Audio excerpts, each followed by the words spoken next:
சொல்றது ஒரு வகையில உண்மைதான். ஒரே தீவிரவாதி அவர் தான், வேற யாரும் இங்க தீவிரவாதி இல்லை.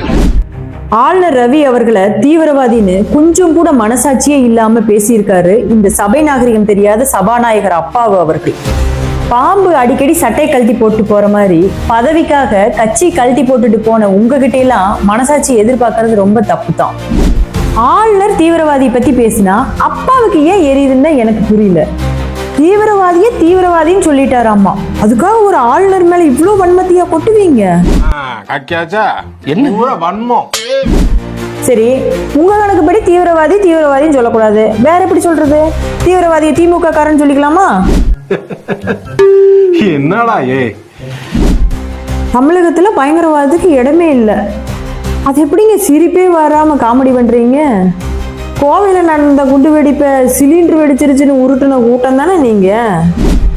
ஒருவேளை உங்க கணக்குப்படி உங்க உடன்பிறப்பு சமேசான் மொமைன் இளைஞரணி மாநாட்டு திமுகவோட இளைஞரணி மாநாட்டுக்கு பிரியாணி சமைக்கிறதுக்காக கார்ல போயிட்டு இருக்கும்போது எதிர்பாராத விதமா சிலிண்டர் வெடிச்சு தீ விபத்து ஏற்பட்டுருச்சுன்னு சொல்லி நம்ம வச்சுக்கலாமா? இதை சொன்னா உங்க தலைவர் ஸ்டாலின் ஏற்றுக்கொள்வாரா? அது எப்படி சொல்லுவீங்க? ராஜீவ்காந்தி கொலை வழக்குல கைது செய்யப்பட்ட குற்றவாளிய தன்னோட மகனை கட்டி பிடிச்சு கொஞ்சிற மாதிரி கொஞ்சம் பயங்கரவாதி கூட்டம் தானே நீங்க. 1998 கோவையில நடந்த குண்டு வெடிப்பு உங்களை பொறுத்த வரைக்கும் பயங்கரவாதம் கிடையாது. அப்பாவு பாணியில சொல்லணும் அப்படின்னா 1998 அங்க நடந்தது திமுகவோட மாநில மாநாடு. தீவிரவாதத்தை தீவிரவாதம் சொல்றதுல அப்பாவுக்கு இருக்கிற உளவியல் பிரச்சனை என்னன்னு தெரிஞ்ச தயவு செய்து சொல்லுங்கப்பா. ஆளுநர் ரவி யாருன்னு தெரியுமா? வடகிழக்கு மாகாணங்களை ஆட்ட போட்டுட்டு இருந்த பயங்கரவாதிகளை நசுக்கி போட்டு வந்தவர். அவர் பேச்சுவார்த்தைக்கு வர்றாருன்னு தெரிஞ்சாலே யமனை பாக்குற மாதிரி நடிங்க அஞ்சுவாங்க. நம்ம நாடு நக்சல் பயங்கரவாதத்திலிருந்து விடுதலை பெற்றிருக்குதுன்னா அதோட பெரும் பங்கு அஜித் தோவாலுக்கு அப்புறம் நம்ம ஆளுநர் ரவிக்கு தான் சேரும்.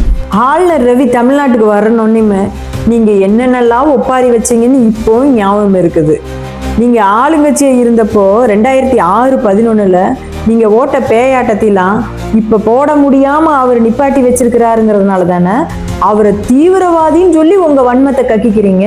மாநிலத்துல தீவிரவாதமும் கிடையாது, சட்டம் ஒழுங்கு பிரச்சனையும் கிடையாது. தமிழ்நாட்டுல தீவிரவாதம் என்ற பேச்சுக்கே இடமில்லை, பாதுகாப்பான ஆட்சி நடக்கிறது அப்பாவு அவர்கள் சொல்றாங்க. தமிழ்நாட்டு மக்கள் தெரியாதனமா உங்ககிட்ட ஆட்சியை கொடுத்து போட்டு இப்ப உயிரை கையில புடிச்சிட்டு வாழ்ந்துட்டு இருக்கிறாங்க. தீவிரவாதத்தை விட திமுக தான் ஆபத்தானதுங்கிறத புரிஞ்சுக்கிட்ட மக்கள் 2026 எலெக்ஷன் முடிவுல உங்களுக்கான பதில சொல்லுவாங்க.